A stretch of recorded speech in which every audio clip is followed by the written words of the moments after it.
Welcome back to the PolicyViz podcast. I'm your host, Jon Schwabish. Have you ever thought about different ways of working with data and what data means in different contexts? So how you might download data from some website or some resource, or how you might actually collect data running your own survey or through a Google form, or how you might see data out in the world and the number of cars that pass by your office on any given day. Well, in this week's episode of the podcast, I talked to Dietmar Offenhuber about his new book, Autographic Design, The Matter of Data in a Self-Inscribing World.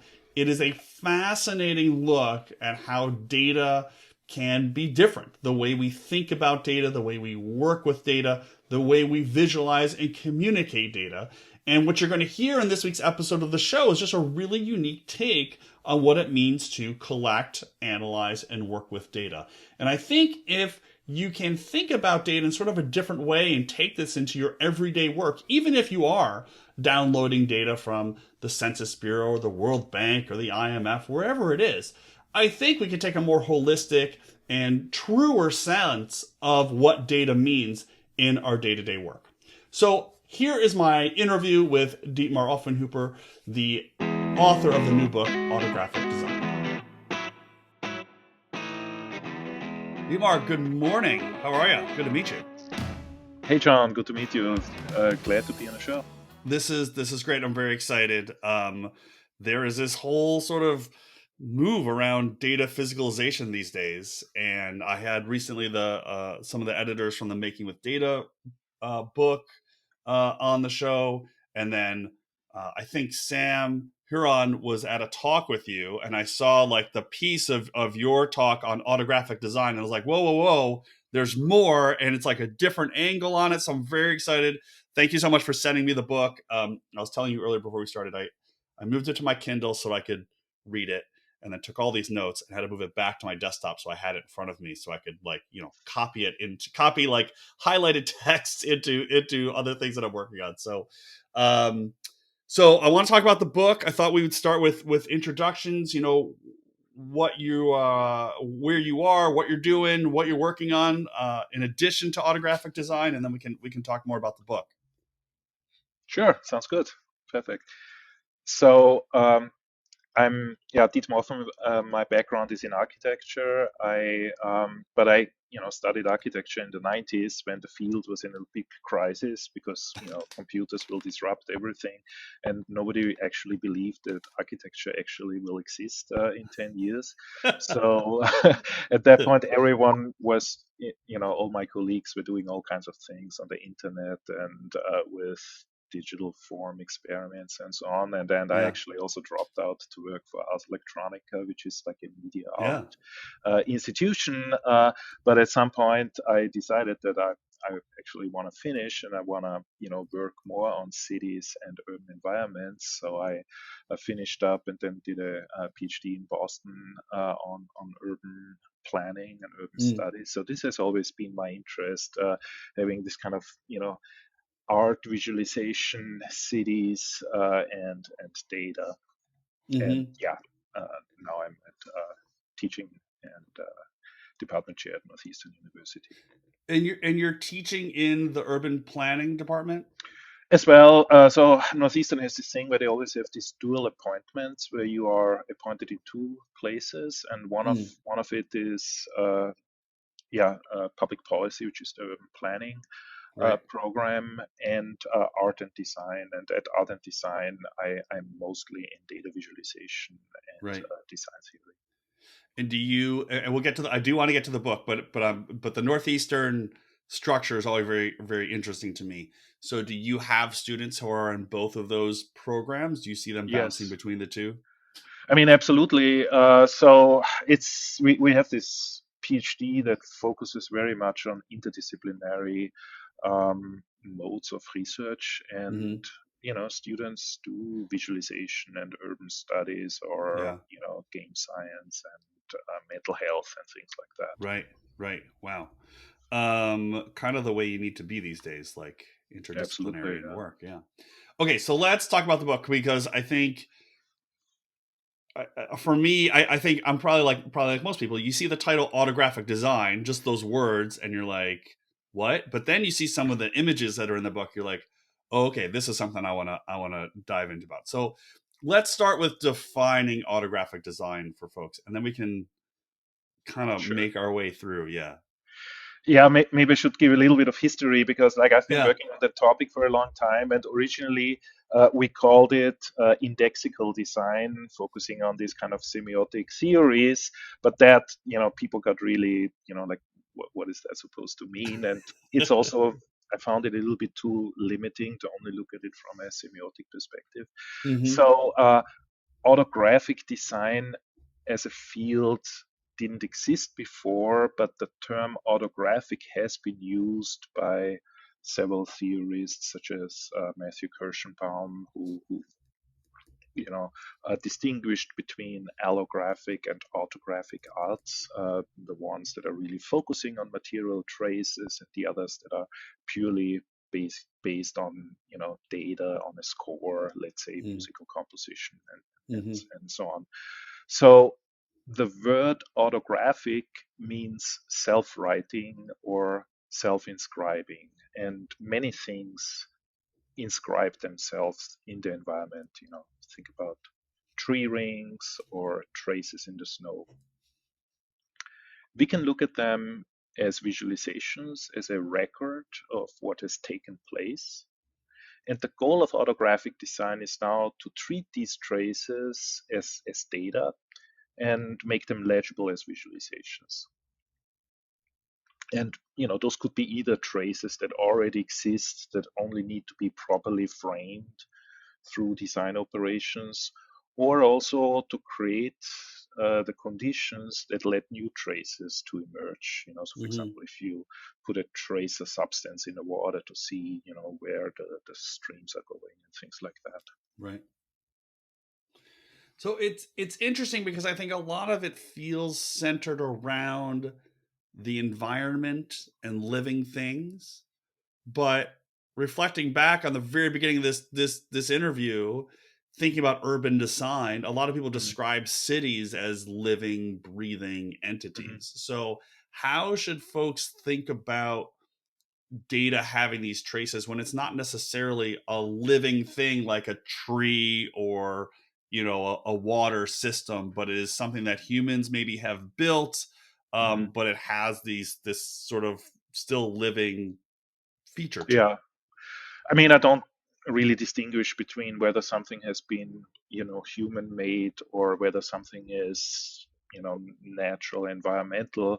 Uh, but if we distinguish, maybe that's a useful distinction to distinguish Hmm. between the symbolic world, where you only have abstract information, versus the physical world.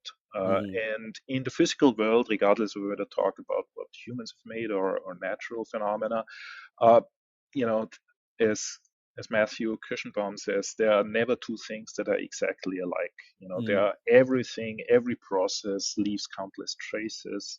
But in the symbolic world, of course, we can have perfect copies of a digital file and so on. But of Hmm. course, the digital file is also a physical trace at some Right. point. Like Right. if I drop the hard drive, I will Yeah. notice. So could you talk about just maybe for folks who are listening or watching, an example of a project that you think sort of embodies this idea of traces? Mm. I mean, since I'm looking out the window here, and there's still a lot of snow now in Yeah. in Boston, and over the last 10 years, in I think this started in New York with Clarence Eccleston, street films director, and they started recording vehicle traces in the snow as a way of advocating for more space for pedestrians and cyclists, by Hmm. basically making this argument. I mean, look, if the cars are driving as they should within the speed limit, a little bit more careful because it's snowing, then they don't need so much space. They rarely come close to the sidewalk. There's so much space that could be recaptured. Yeah. And so this is, I mean, of course, physical traces in snow have been already used by urban designers more than 100 years ago, or described in books such as Camillo Sitte wrote about snow to analyze traffic. But the argument here is slightly different, because today's transportation planners, they work with data, they work with GIS models and so on. And in order to join that discussion, you're supposed to be able to master these tools and use all these advanced abstract forms of representation. Right. But what these guys are doing is the opposite. They are basically just pointing to a natural trace and say, explain this. Yeah. So they're basically shifting the conversation onto their own experiential territory. Mm-hmm. So when I think about when I started reading your book, I came into it with in the back of my head the sort of data physicalization literature and also a bit of the data art literature. And I think there's a pretty strong overlap between those two. Mm-hmm. And so can you I think that example does a really good job, but maybe for folks who aren't sort of as familiar with these concepts, maybe distinguish between these different concepts or different projects that people are pulling together.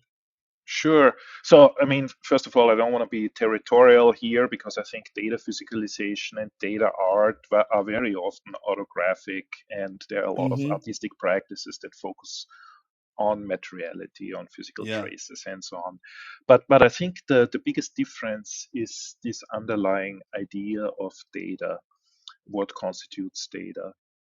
And data visualization and physicalization, they start with a data set. Yeah. You can't do anything if you don't have a data set. You then translate it into something that can be contemplated. But autographic design is different because it ends with data. You start with the phenomenon itself, and you make it legible. And as you do this, you end up with something that comes close to a digital data set. So you Mm, are preparing the phenomenon in a way that it can be um, made legible as data. right. So I mean, I can also say that in many autographic visualizations are measurement devices, or vice versa. If you think of a seismograph or meteorological instruments, they make the process of measurement experiential Mm-hmm. and also accountable, more accountable than, let's say, a digital sensor that just gives you a number at the end, but you don't have any context for that number. Right. So is it I guess the struggle I have with the data physicalization work that people do is it feels more exhibitory, where it is often I collected my data on my habits, or I have this data and I made a sculpture, or I made a this, or I made a that. And sometimes it's interactive, but a lot of the examples that you see out there are the kind of one that you see a lot now is people like knitting a scarf of weather Mm. patterns in their neighborhood. But the autographic design feels different to me, and maybe it's because of the data piece. But am I is it? Mhm. I don't think it's that simple. I don't feel like it's Mhm. that simple. Maybe it's Yeah, just a yeah, feeling. yeah. No, I mean, I think I started just with an observation of how all these controversies in our world today, Mm-hmm. how do they present themselves if you look Yeah. at, climate change or misinformation or, environmental pollution, environmental justice, and those kind of things. It's rarely about the interpretation of data. It's not that someone creates a visualization and then someone else says, well, but this visualization is not correctly emphasizing this aspect, which of course can also be the case. But very often it's about the origin of data. People Mm-hmm. would say, well, that data set is not valid because, and if you think about data collected by amateurs, that's very often the response. Oh, you didn't Mm-hmm. use these instruments. It's not. How do I know if I can trust the data? Mm-hmm. So what I observe is that a lot of these activists or citizen scientists use kind of autographic methods just to um, put the data collection process itself to debate rather than the interpretation in terms of visualization. But of course, that's only one part of it, because the other part is then how do you discuss the results? And I think Hmm. this is maybe where physicalization and autographic design are again a little bit more similar, because what Hmm. I see as the biggest advantage of data physicalization is like you put something on the table, you talk about it, you have a kind of a conversational situation, you can explore it together, and it's Hmm. not so much about brushing and linking and all these like interaction techniques. Yeah. It's Yeah. it's more about having something on the table that grounds the discussion, Yeah. and focusing on that. And yeah, this is, I think, I mean, as an educator, I also see just students are always gravitate to these analog modes Yeah. of collecting data, and it has that appeal because it like grounds the experience. Do you think that's because, I mean, I totally agree with you. I mean, I think there's something about the tangible, you know, at least in the, touching the marble in the column or the block to build the thing.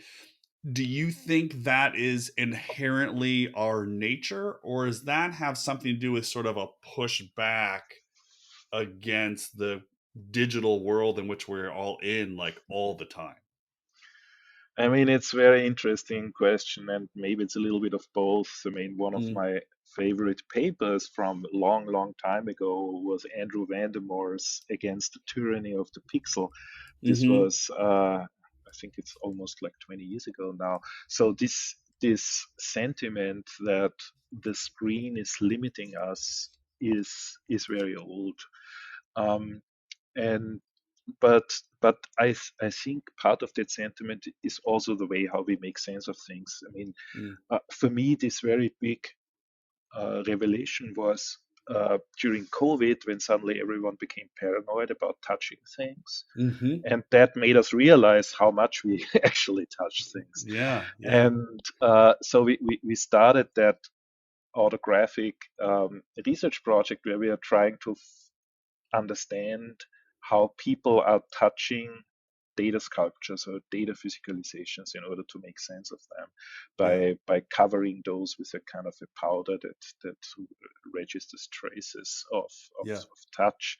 So I think, and the answer is not simple. I mean, people touch and physically engage with information in so many different ways, and maybe that's the part that is a little bit in the nature, yeah, where Barbara Tversky and other um, psychologists talk about how gestures are so much part of our thinking. They're not just a representation or something. Like we think with our hands, right, whether we are sketching or whether we are, touching or, yeah, fidgeting right, right. around. But the other part of it, and you sort of alluded to it, I think, is kind of embedded in this, is a in some ways a rethinking of what data are, or what data Yeah, mean, and yeah. how, and so when you work with either your colleagues or with students, like, what are those conversations like when you are discussing, like, what do we think about when we think about data? Yeah. Yeah, I mean, and maybe this is a result of our, just the success of digital technology, that Mm, when we think about data, we think about a like digital file or a yeah, spreadsheet or something. right, But someone who works in the social sciences, or works with collects data from interviews, we know that it's a little bit more complicated. And there are many different forms of data that people use in their daily practices or scientific or professional contexts that are not like digital records. And you can, if you want, if you want definition of data, you can go all in the, philosophical realm and just say, okay, this Yeah. is kind of the minimum difference between two things and two states and so on. But that doesn't really help you that much in your practice. And Yeah. in your practice, it's very contextual. You have archaeologists for whom a artifact that they pulled out from the ground is data. So you don't necessarily rely on the translation into some form of symbolic record. Even though you could define data that way, you could say, okay, it's a record, but it's not a universally agreed way of defining data. And the way how I define data is really through these environmental traces. They are, for me, a material form of data. Mm-hmm. So I want to. So there's the very interesting sort of conceptual nature, and I will say, for me, I think I read the introduction of the book maybe like 3 times, because I read it. I read it twice to start to sort of get my head around, like, what are we talking about with autographic design. Then I read the rest of the book, and it does put the theory sort of into practice. You see all these different projects. I think the cars driving in the snow is like a great example. I that one I have like that whole chapter bookmarked. But then I went back again to sort of kind of crystallize it in my head. And so my question is, for I think for probably most people listening to this, I'll certainly put myself in this bucket of working with, as you mentioned, digital data, spreadsheets, databases. How should we think about this? Excuse me. How should we think about this concept of autographic design in our day-to-day work? Mhm. I mean, I think so. There are many different ways how we can. I mean, on the one hand, it's really just an invitation to think about data differently, and this has very very real implications because, as I also explain in the book, digital data are also autographic in some sense. If Mm-hmm. you have on the one hand a seismograph with a chart drum, the data is the trace on the Mm-hmm. chart drum. On the other hand, you have, let's say, a digital device that writes a data set on some storage medium. Mm-hmm. It's conceptually the same thing. There are just a couple of more steps involved in the digital form. So the digital data set is also is also a literal physical trace. This is not just a metaphor. It's a literal trace. Yeah. And I so is this all why do we then need the concept of autographic design if Right. everything is a trace? Yeah. But for me the answer is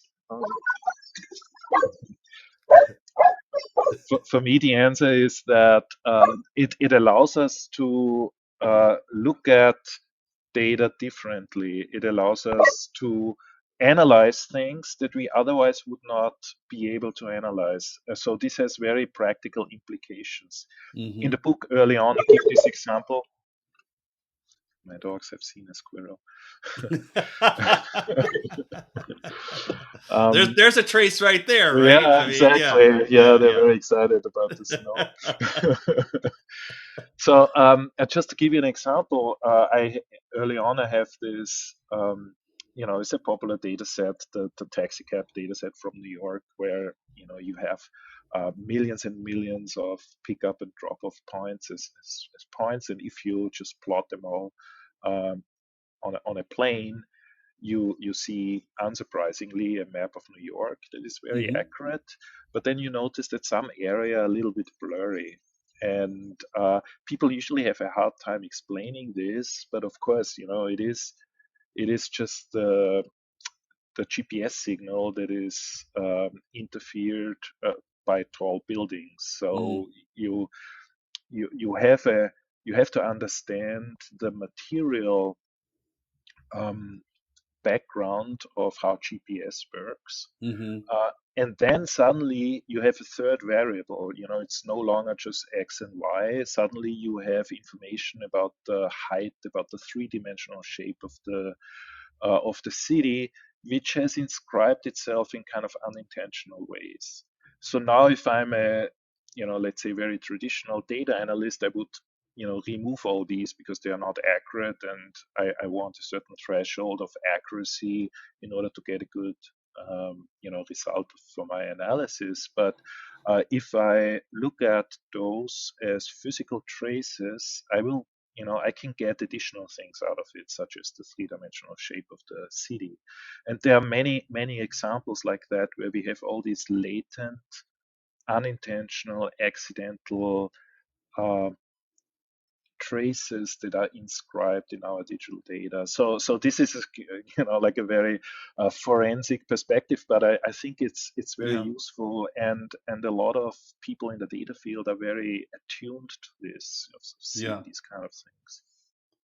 Well, it is interesting because it is not like we being, sort of your average practitioner, right? It's not like we are, uh, I guess autographic design, to my mind, is not so dissimilar from the work that we do every day, and the work that we Hmm. see every day is like a different perspective on interrogating our data, right? I think about you talk. I think it's kind of towards the middle end of the book on the early in the early part of the pandemic with Hmm. the flatten the curve. I mean, we all saw Right. that graphic, and that has traces all around it, Hmm. but maybe that's not how many people sort of think about data when they get Yeah. started. They don't have that perspective.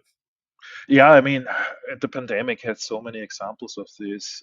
So there was this at one point, the case counts were kind of capped, just because the fax machines that were still used Hmm. to Yeah. transmit the numbers from the previous day just couldn't handle more paper. So we have this kind of, materiality again inscribing itself into the data sets. And Yeah. there's this. So this is this one, maybe what could be called it, like a different state of mind about data, that it pays more attention to the Yeah. material context of data. But then on the other hand, like, to be very practical in terms of the how this can be used. If we go back to the bicycle activists in New York, Hmm. for them, autographic strategies are a very straightforward way of making claims about evidence. And Hmm. it's kind of interesting because you are asking the the recipient or the viewer to piece it together yourself. You just Mm. lay out things. You don't tell them the solution. you Right. you give them different parts. And this is, I think, also what is a third thing that is maybe really useful for database practitioners, because traces are about stories. We make sense of traces Hmm. by kind of hypothesizing what may have caused them, and then putting things together from various angles. So there's always a trace narrative. So there are these Right. kind of I don't want to be like, positivistic and say, okay, those traces are evidence, and Yeah. Yeah. you cannot, dispute that. In reality, it's very rhetoric. Like, it's very rhetorical. You are guiding your listener to your viewer through these kind of trace narratives. Hmm.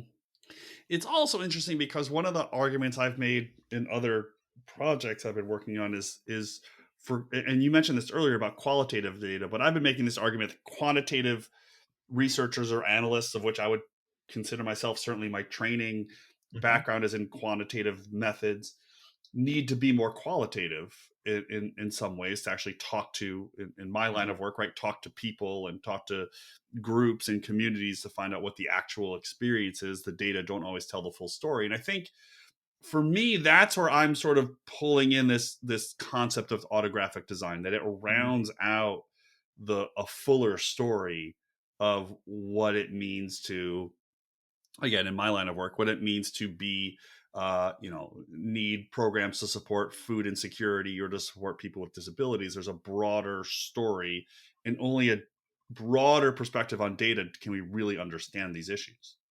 Yeah, because someone has to come up with metrics how to measure food insecurity and things like Right. that.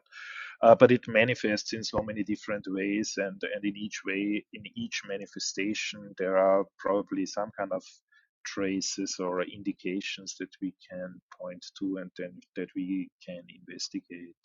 And I don't want to put this into a kind of a dichotomy between qualitative and quantitative, because like a qualitative, of course, is about, okay, what is it, trying to figure out what's going on here, what is Mm-hmm. the mechanism, what is the story. But then a kind of a quantitative view also gives nuance, because it's no longer just categorizing things, but you're showing intensities and degrees, different degrees. You can Mm-hmm. differentiate that very well, and that is also part of autographic design. We're trying to Right. quantify how much, how, if you look at all those chemical tests where, a piece of paper changes color, and then you have a scale and you compare it to, like, what is the color, which number does that correspond to. So Yeah. it's all about measuring quantities as well. but Yeah. but I think ultimately, it is this very speculative component that is, I find, very interesting, where you Yeah. never basically treat data as just as a plain fact, but it's always Mm-hmm. about this possibility, like what could have happened here and what could that mean, and all these different ways how those data could have been, Yeah. Yeah. That's a generated. really interesting way to think about how the data could have been. Yeah. Um, so I wanted to just before we wrap up, I wanted to ask about the maybe some of the work that you're doing now on autographic design. Any experiments or studies that you're doing that are, you know you've written Mm, this book on it, but actually doing a kind of project yeah. around it. I mean, for me, just doing very modest art or design Mm-hmm. projects was a way to also further my thinking about it. So it was not just the illustration where I say, oh, look, this is an example of what I'm talking about, but this helped me clarify a lot of things. And just right now, there are two different lines. One thing is really looking at plants as visualizations, and they have, Mm-hmm. working with plant biologists. Um, and I think this was a method that was brought up in the maybe 80s or 90s by NASA scientist Jack Fishman, using plants as ozone indicators of like Mm. harmful ground level ozone, which is a gas that is harmful for pretty much all living beings, and it also hurts plants, and you can observe it on plants. And so they've been putting together visualization systems that consist of plants that are sensitive to ozone in different degrees. So Mm. beans and tobacco and all kinds of different Right. things. So I'm interested in these kind of community practices of monitoring the environment Mm-hmm. through plants. This is somebody's at the door.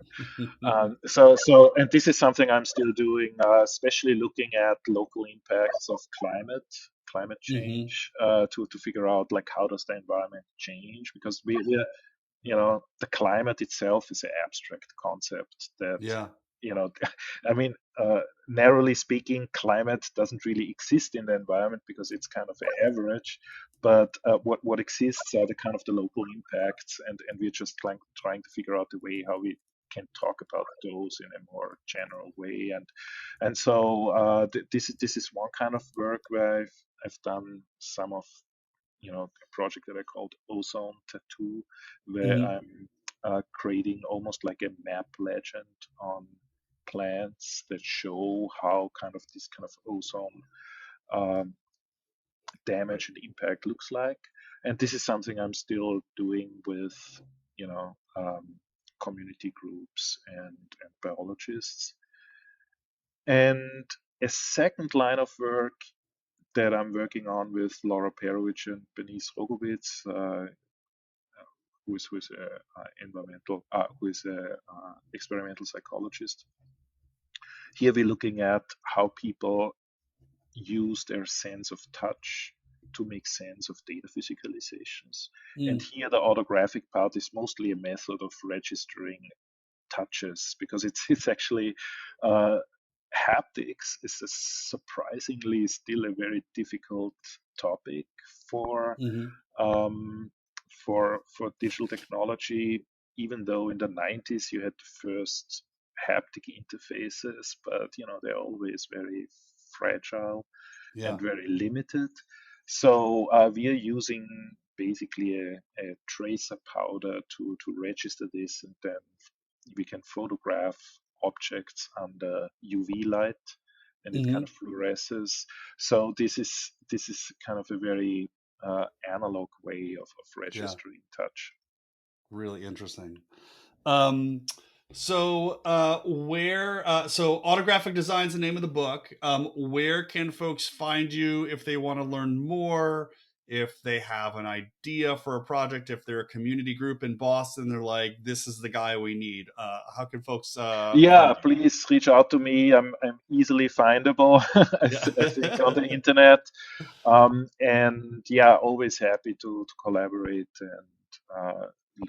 And I'm also just interested in also seeing what people are doing that is somehow related without, me making any claims about this. But I'm just curious.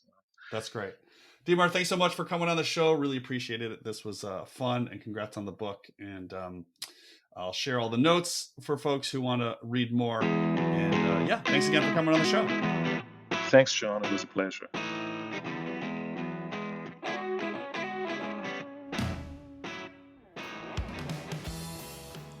And thanks to everyone for tuning into this week's episode of the show. I hope you enjoyed that interview with Dietmar, and I hope you will check out his new book, Autographic Design.